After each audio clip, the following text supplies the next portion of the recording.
का कुरान कहता है कि मैं जिसे चाहे हूँ लड़का दूँ, जिसे चाहे लड़की दूँ, जिसे चाहे दोनों दूँ, जिसे चाहे कुछ ना दूँ। तो जब ये कुरान कहता है तो अल्लाह ही देने वाला है। हम क्यों इतना अल्लाह से निराश होते हैं? हमको बस अल्लाह से मांगते रहना है, हमको मांगते रहना है।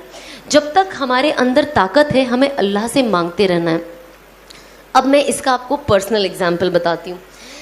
जब 2012 में मैं बिग बॉस से निकली थी और उससे पहले भी ऑफ कोर्स मैं काम करती थी, पैसा था, बट पता नहीं क्या हुआ जो 2013 से मेरा पहला उम्रा का सफ़र अल्हम्दुलिल्लाह शुरू हुआ। अब सफ़र तो शुरू हो गया, तो जब मैं वहाँ जाऊँ ना, मैं 2000 अल्हम्दुलिल्लाह 13, 14, 15, 16, 17 5 साल अल्लाह ने मुझे अपने घर बुलाया, मेरे घर वालों के साथ बुलाया। और जब भी मैं जाऊँ, मुझे ऑनेस्टली आप यकीन करोगे कि नहीं, आई डोंट नो, बिकॉज कभी कभी कुछ बातें ऐसी होती है ना, हम कहते हैं ना कि अल्लाह ने ऐसा जादू कर दिया। अब मैं किसी को बोलूँगी तो पता नहीं वो यकीन भी करेगा कि नहीं। तो मेरे साथ में आप लोगों से वही बात शेयर करूँगी जो सुनने में ना बहुत अजीब लगती है, पर ये होता है लोगों के साथ। इसीलिए जब मैं कुछ भी सुनती हूँ ना, किसी के साथ, कोई बुज़ुर्ग के साथ ये हुआ, तो मैंने कहा नहीं, वो तो बुज़ुर्ग थे, जब मेरे जैसे के साथ ये हो सकता है तो कुछ भी हो सकता है। कभी कभी हम कुछ स्टोरीज़ सुनते हैं, हम कहते हैं बहुत अजीब स्टोरी है, ये पॉसिबल ही नहीं है। हमारी आदत है ना ये चीज़ करने की। तो जो मैं ऑफ कोर्स काम कर रही थी, मैं थोड़ा पॉपुलर हो गई थी बिग बॉस से आने के बाद, और मूवी मिली थी सलमान के साथ, तो आई वाज लाइक वाओ ये वो। बट जब मैं उम्रा के लिए गई पहली बार, और जब ऑफ कोर्स जब आप काबा देखते हो तो आपकी आंखों से वैसे ही रोना आ जाता है, वो कोई नहीं रोक सकता है, वो खुशी के आंसू है। और ऑफ कोर्स गम के, वहाँ जाके इंसान को, मैं कहती हूँ, जब से उसका होश संभाला होगा तब से लेके अभी तक के सारे गुनाह याद आ जाते हैं फॉर सम रीज़न। तो जब मैंने पहली बार काबा देखा, और मुझसे पहले ही कहा गया था कि जब आप पहली बार काबा देखो ना तो अल्लाह से खूब दुआ मांगो, खूब दुआ मांगो, और हर वो चीज़ मांगो जो आपके दिमाग में आती है। और मैंने सोचा जब मैं जाऊंगी तो मैं अल्लाह से मांगूंगी कि अब जब मैंने काबा देखा है तो लोग कहते हैं कि जो मांगो काबा पहली बार देख के दुआ कबूल होती है, दुआ तो हमेशा कबूल होती है। बहुत सारी ये रिवायतें ना मैंने अपनी लाइफ में तोड़ दी है। मैंने कहा ये सब मनगढ़ंत कहानियाँ बंद करें, लेकिन आप तो काबा सिर्फ देखने में ही अल्लाह की कितनी कहते 20% रहमतें उतरती है, जो ओवरऑल ये फ़ज़ाइल अमाल में है, वॉल्यूम 2 में। अभी मेरी नई नई तालीम हो रही है तो थोड़ी बहुत ऊपर नीचे हो जाता है, प्लीज़ माफ़ कर देना। आई एम श्योर आप लोग मुझसे बहुत ज़्यादा जानते हो, मतलब वो होता है ना, टीचर के आगे बच्चा बोल रहा है, वही बात है। तो बस आप लोग सब मेरे टीचर हो, और मैं कोशिश कर रही हूँ सीखने की और बोलने की। जब मैं बोलती हूँ तो मुझे याद हो जाता है और पक्का। और आप लोगों को हर चीज़ बताने का सिर्फ यही नज़रिया है कि वो अमल में अपने अंदर ले आऊँ, क्योंकि हमको सबको शैतान से बचना है मरते दम तक। तो जब मैं वहाँ गई ना तो मुझे ऐसा लगता था, पहले मैं जाऊँगी ना, मैं कहूँगी और पिक्चरें दे दे अल्लाह मियाँ मुझे, और काम दे दे, और पॉपुलर कर दे। मेरा दिमाग में यही था। पर अब यकीन नहीं मानोगे, जब मैं गई और मैंने पहली बार काबा देखा, मेरे दिल से ये दुआ निकली कि अल्लाह मुझे हिदायत दे दे।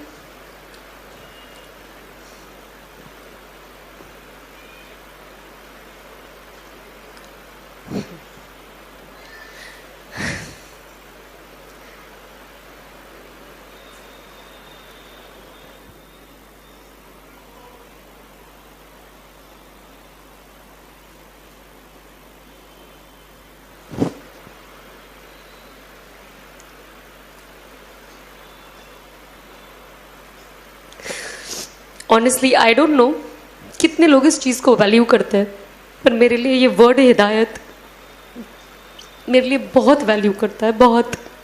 इस चीज़ ने मेरी दुनिया और शायद मेरी आखिरत बदल दी है। और कहीं ना कहीं जो असबाबी तौर से दिखता है, मैं सोचती हूँ शायद मुझे जहन्नम की आग से बचा लिया है।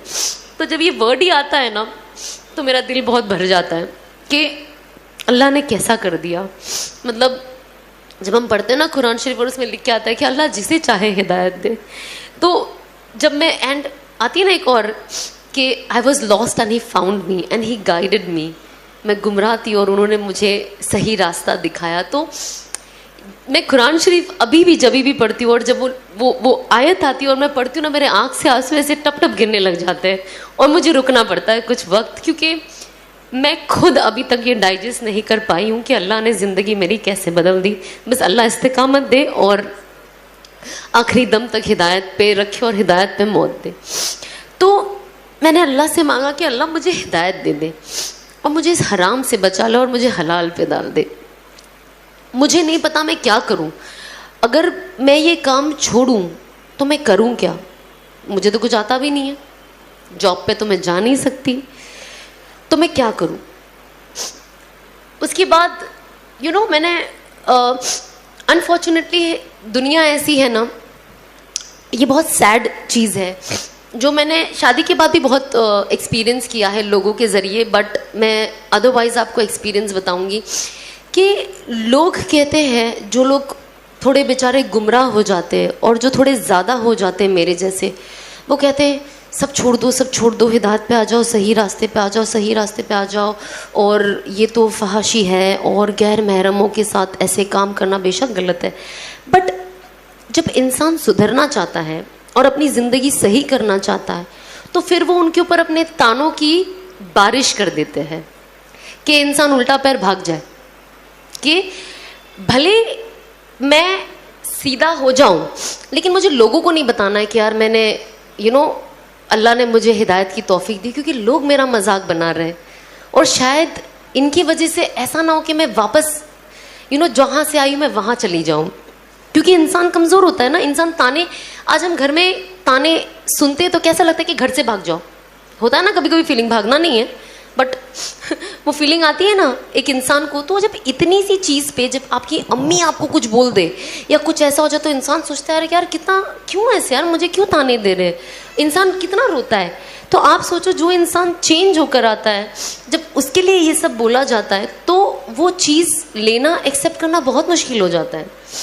और बहुत, क्योंकि वो ऑलरेडी इतना इमोशनल होता है कि आप उसको कुछ भी बोलो उसका इमोशन इनटू 10 टाइम्स बढ़ जाता है। तो सब तो कहते हैं छोड़ दो सही रास्ते पे, सही रास्ते पे। पर जब इंसान अगर वो लड़की है खास तौर पे, अगर वो चीज़ें छोड़ देती, सही रास्ते पे आ जाती है, तो कोई दीनी घर उसे अपना बेटा नहीं देता। तो जब आप अपना बेटा नहीं दोगे तो अगर वो लड़की सही रास्ते पे आके सही चीज़ अपनाना चाहेगी तो वो उसमें आगे कैसे बढ़े। हम जब ये बात आती है ना कुर्बानियों की, और जब हम हदीसें पढ़ते हैं तो हम ना ये सारे एग्जाम्पल्स लोगों को तो बहुत अच्छे से दे देते हैं, बट जब वो अपने पे आती है ना तो हम वो करना पसंद नहीं करते।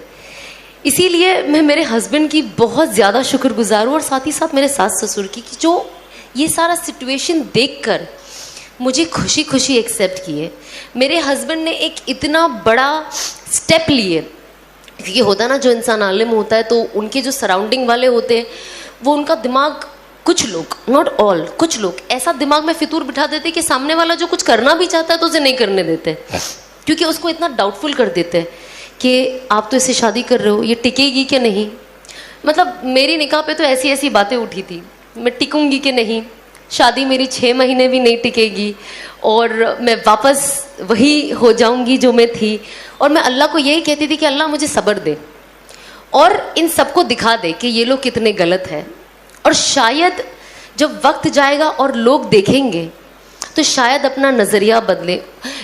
मुझे जो चीज़ से मैं गुजर रही हूँ अभी, और जो तकलीफ़ चीज़ें सुनकर मुझे हो रही है, लेकिन मेरे कुछ चीज़ को लोगों तक ऐसे पहुँचा कि मेरे बाद आने वाली लड़कियों के लिए आसानी कर दे, ताकि मेरे जैसी जो और लड़कियां हैं वो अपनी ज़िंदगी का रुख बदले।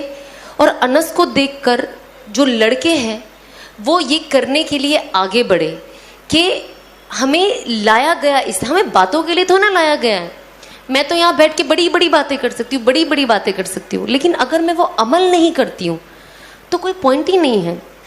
और अल्लाह कहता है ना कि जब आप दाई बनो और जब आप लोगों को कुछ बोलो, अगर मैं आज आपको बोलूँगी ना कि आपको 2 रकात नफिल पढ़नी है तो मुझे 4 रकात तो एटलीस्ट पढ़ने वाली होना चाहिए, तब अल्लाह मेरी बातों में वो वज़न देंगे और वो जोर देंगे जो आप लोगों के दिल में जाके उतरेगी। वरना सिर्फ बातें यहाँ से सीधा वो डोर के बाहर हवा में निकल जानी है। कि अल्लाह कहेंगे जब ये खुद ही कुछ नहीं करती है तो आपके दिलों में लाना मुश्किल है ना। तो ये बहुत ज़रूरी है कि हम किस चीज़ के बारे में क्या सोचते हैं। हमें सोच के साथ, हमें कहते हैं ना, हम प्रीच करने वाले नहीं बने सिर्फ। You practice what you preach. आप जो बोलते हैं आप खुद प्रैक्टिस करें। तो मैं ऑफकोर्स बातें करने से पहले मैंने प्रैक्टिस करना शुरू किया, और जितनी चीज़ मैं अभी प्रैक्टिस करती हूँ मैं वो चीज़ बातें करती हूँ, और जो चीज़ मैंने नई नई अमल में लाई है मैं वो भी कोशिश करती हूँ कि मैं शेयर करूँ, ताकि साथ ही साथ जिन किसी को एक्चुअली पता, आप यकीन नहीं मानोगे, जैसे मुझे मेरे शौहर एक कोई बता देते कि आप ये पढ़ो, ये पढ़ने के बाद ये ज़्यादा ज़रूरी है और इससे फलाना फलाना फ़ायदा है। पता है मेरी सबसे पहली फीलिंग क्या होती है? मैं जल्दी से इंस्टाग्राम पे डाल दूँ ताकि सब पढ़ ले और सबको ये फ़ायदा हो जाए। आज अल्लाह ने ऐसा किया है कि ये फीलिंग सबसे पहली फीलिंग है जो मेरे दिल में आती है कि लोगों का फ़ायदा हो, लोगों का फ़ायदा हो। जैसे इन्होंने कहा, कुरान में लिखा है उखरिजत लिन्नास, कि हमें बनाया गया है एक दूसरे की बेहतरी के लिए। अल्लाह कहता है कि आप जाए और लोगों को बताएं कि मुझे क्या पसंद है, और लोगों को जाकर ये भी बताएं कि मुझे क्या नहीं पसंद है। और जो मेरी सुन्नतों को फॉलो करेगा और हुज़ूर पाक सल्लल्लाहु अलैहि वसल्लम की सुन्नतों को फॉलो करेगा, वो बिल्कुल कामयाबी के रास्ते पे है। तो यही तो कुरान हमें कहता है एकदम खुले अल्फाज में। इसमें रीड बिटवीन द लाइन कुछ नहीं है कि अब आप इसके कितने मतलब निकालोगे, इसका कोई मतलब नहीं है। कट एकदम स्ट्रेट पॉइंट टू पॉइंट लिखा हुआ है। इसमें हमें कोई आगे पीछे की कोई दलाइल नहीं है, एकदम स्ट्रेट है। अगर ये कोई नहीं समझे तो वो बेवकूफ़ी होगा। छोटी बड़ी हर खबर के लिए सब्सक्राइब करें हमारे चैनल हिंदुस्तानी मीडिया को और बेल आइकन दबाना ना भूलें।